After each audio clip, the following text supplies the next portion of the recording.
Hi guys, I'm going to go over some calculus examples where I'm going to show you how to integrate. So if you saw my last video, we shared that this symbol was the integration symbol and it meant to take the antiderivative. Okay, so or find the function which gives you the following derivative. Okay, so let's just start with a constant. Okay, so first thing I want to say is that you need to have this little dx, little differential out there on the right hand side, and that tells you what variable to integrate with. Okay, so think in your mind what function gives you the derivative of 6. Okay, that's pretty easy.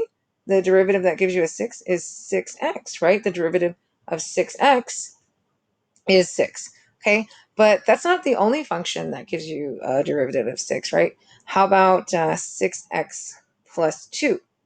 The derivative of 6x plus 2 is also 6. The derivative of 6x minus 2 is also 6. Okay, so there's infinitely many possibilities out there. So that when we are asked to integrate, we say that the value or the integral or the antiderivative is 6x plus c. C stands for a constant. Okay, so whenever you are just given this little symbol here, this integration symbol, okay, and there are no numbers right here, because sometimes we're going to have these little numbers, like we're going to say, hey, integrate from bounds 3 to 4 or negative 3 to 7 or some bounds. Okay, you're not going to have this constant c here. Okay, but if there are no bounds there, right, if we don't have these bounds, okay, then it's saying, hey, what are all the possible functions it can be? And so all the possible functions it could be are 6x plus any constant.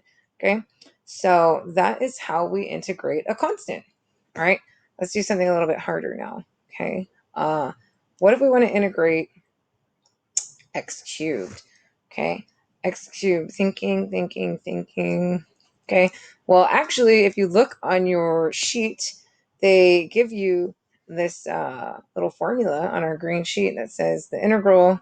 Oh, sorry, I need to have this little dx here. Very important, right?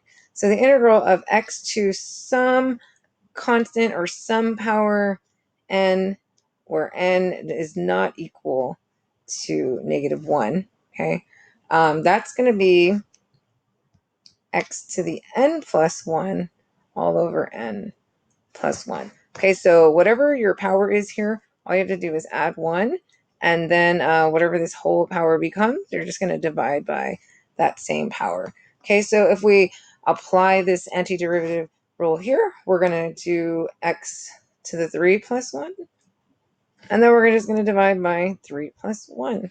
So we get x to the 4th over 4. And don't forget, we don't have any bounds, so we need to add that constant. Okay, and then if you take the derivative of this guy right here, you bring the 4 down in the front, you get the 3, the 4's cancel out, and you do, in fact, end up with x cubed.